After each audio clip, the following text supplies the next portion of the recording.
2014 का चुनाव कैसा होगा,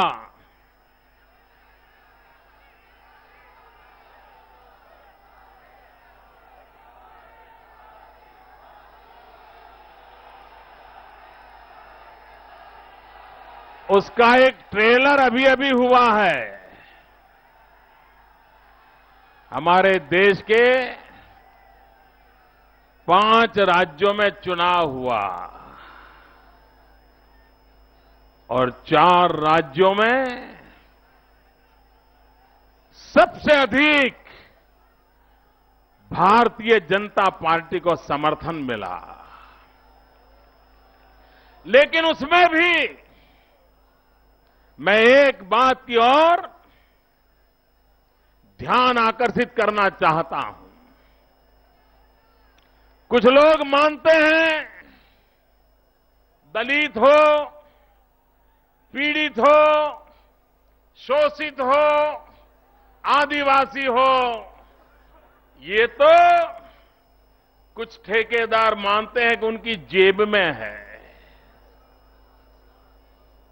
सालों से ये लोग दलित को, पीड़ित को, शोषित को, आदिवासी को इंसान मानने को तैयार नहीं थे। वे उसे वोट बैंक मानते थे, वोट बैंक मानते थे। और ये ठेकेदारों का मत था कि भारतीय जनता पार्टी आसमान से नीचे गिरे लेकिन दलितों में, आदिवासियों में अपनी जगह नहीं बना सकती है। ये इनके दावे थे। भाइयों बहनों, आज गोरखपुर की पवित्र धरती से मैं कहना चाहता हूं, अभी अभी जो 4 राज्यों के चुनाव में जहां भारतीय जनता पार्टी ने अभूतपूर्व प्रदर्शन किया है, वहां का नजारा क्या है? राजस्थान में अनुसूचित जाति की 34 सीटें हैं। कितनी भाइयों? जरा याद रखिए कितनी? उसमें से कांग्रेस को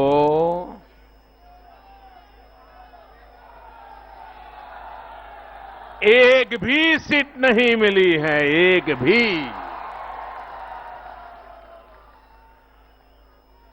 चौंतीस में से अनुसूचित जाति की 32 सीटें राजस्थान में वहां की जनता जनार्दन ने कमल के निशान पर मोहर लगा के भारतीय जनता पार्टी को विजयी बनाया है। भाइयों बहनों, छत्तीसगढ़ में अनुसूचित जाति की 10 सीटें हैं। कितनी? जरा जोर से बोलिए कितनी? और कांग्रेस को कितनी मिली? भाइयों बहनों, कांग्रेस को सिर्फ 1 सीट मिली है, 1 सीट। भाइयों बहनों,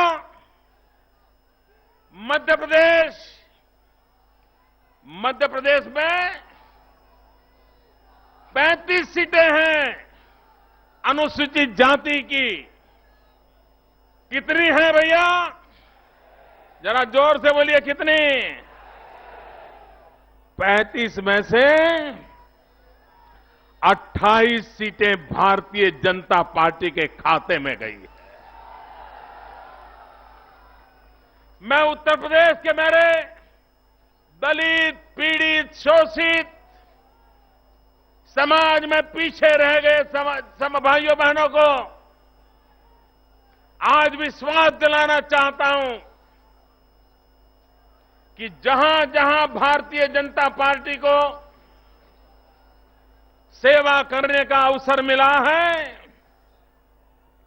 हमारी प्राथमिकता रही है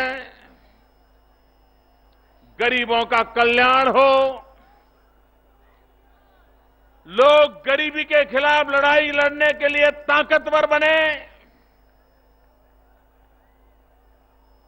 समाज के पीड़ित शोषित लोग गरीबी से मुक्ति का एहसास करें और उसी का परिणाम है कि आज दलित, पीड़ित, शोषित आदिवासी समाज का भारतीय जनता पार्टी के प्रति एक विश्वास पैदा हुआ है।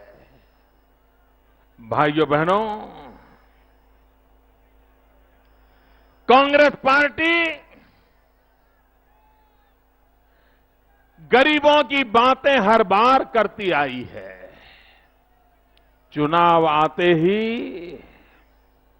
कांग्रेस को गरीब याद आते हैं। वो गरीबी की माला झपना शुरू कर देते हैं। मैं कभी कभी सोचता था कि देश की आजादी के 60 साल से भी अधिक समय हो गया, लगातार कांग्रेस को सरकार बनाने का अवसर मिला। वे गरीबों की गरीबी की बातें करते रहे,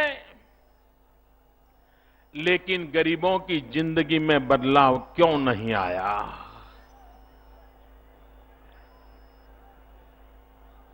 साठ साल में बदलाव ना आए, ऐसा तो देश नहीं हमारा। कारण क्या है? भाइयों बहनों, इसका जवाब मुझे मिल नहीं रहा था।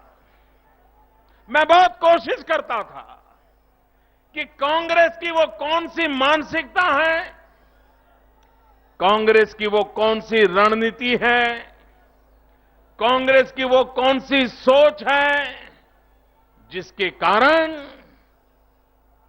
गरीबों के इतने वोट मिलने के बाद भी, उनका छोटा मोटा हर नेता गरीबों की बात करता है, उसके बावजूद भी देश में गरीबी लगातार बढ़ती क्यों चली जा रही है?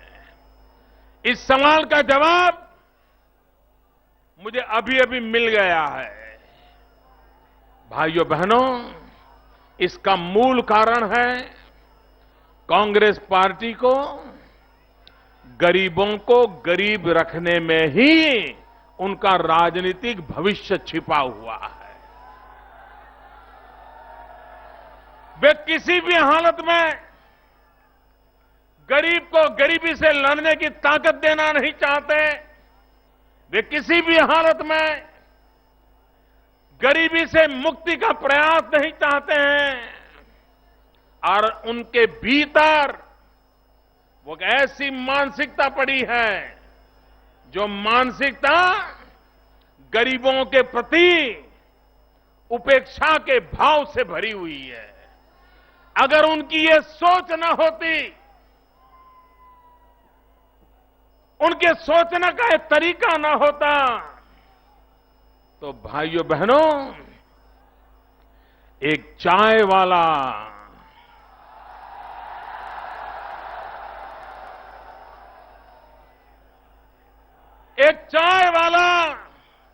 एक गरीब मां का बेटा सर ऊंचा करे और कांग्रेस का एक भी नेता उसको सहने को तैयार नहीं है, ये उनकी मानसिकता का दर्शन करा।